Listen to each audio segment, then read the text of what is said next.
Beijing থেকে ফিরে বাংলাদেশের প্রধানমন্ত্রী শেখ হাসিনা জানালেন, তিস্তা প্রকল্প ভারত করুক এটাই চান তিনি। তবে সেই সঙ্গে জানাতে ভুললেন না, চীনের তরফ থেকেও যথেষ্ট আগ্রহ নিয়ে তিস্তা প্রকল্পে যোগ দেওয়ার প্রস্তাব দেওয়া হয়েছে।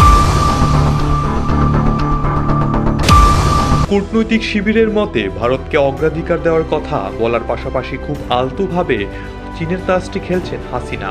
তার কথায় তিস্তা প্রকল্প আমাদের করতে হবে। এ নিয়ে চীন ভারত দুই দেশেই আমাদের প্রস্তাব দিয়েছিল। এরই মধ্যে চীন সমীক্ষা করেছে, ভারতও সমীক্ষা করবে। দু দেশের সম্ভাব্যতা যাচাই শেষে আমাদের দেশের জন্য যুক্তিযুক্ত হবে সেটাই আমরা নেব। এরপরই তিনি বলেন, তবে আমি এখানে বেশি প্রাধান্য দেব এটা ভারত করুক, কারণ তিস্তার পানিটা ভারত আটকে রেখেছে। তাদের কাছ থেকে যদি আদায় করতে হয় তাহলে প্রকল্পের কাজ তাদেরই করা উচিত। তারা প্রজেক্ট করে যখন যা প্রয়োজন দেবে, এটাই তো কূটনীতি। এর মধ্যে কোনো রাগারাগির ব্যাপার নেই। গত মাসে হাসিনার নয়াদিল্লি সফরে প্রধানমন্ত্রী নরেন্দ্র মোদীর সঙ্গে শীর্ষ বৈঠকের পরে মোট 10টি সমঝোতা চুক্তি সই করেছে। তবে কূটনৈতিক সূত্রের মতে দ্বিপাক্ষিক আলোচনায় সবচেয়ে বড় দিকটি হলো তিস্তা সংক্রান্ত পদক্ষেপ।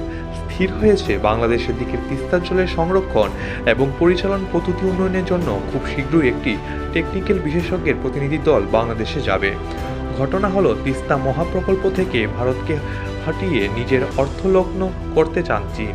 তিস্তা জল বন্টন চুক্তিটি পশ্চিমবঙ্গের মুখ্যমন্ত্রী আপত্তিতে বাস্তবায়িত হতে পারছে না, কিন্তু শুখা মরশুমে বাংলাদেশের দিকে তিস্তা জলের সরবরাহ বজায় রাখার জন্য জল ধারণ ও নিরবিচ্ছিন্ন প্রবাহে একটি মহাপ্রকল্পের পরিকল্পনা রয়েছে ঢাকায়, যার জন্য প্রযুক্তি এবং অর্থ দুটিই তাদের প্রয়োজন। তিস্তা প্রকল্পের ক্ষেত্রে ভারতকে অগ্রাধিকার দেওয়া হচ্ছে, এ কথা ঘোষণার পাশাপাশি হাসিনা জানিয়েছেন বাংলাদেশ দক্ষিণ বিভিন্ন উন্নয়ন পরিকল্পনার জন্য চীনকে আহ্বান করা হয়েছে। তারা পরিকাঠামো ক্ষেত্রে অর্থ বিনিয়োগ করবে। আপাতত বাংলাদেশ চীন মৈত্রী সেতু তৈরি করবে Beijing. Bureau report, Asian Times.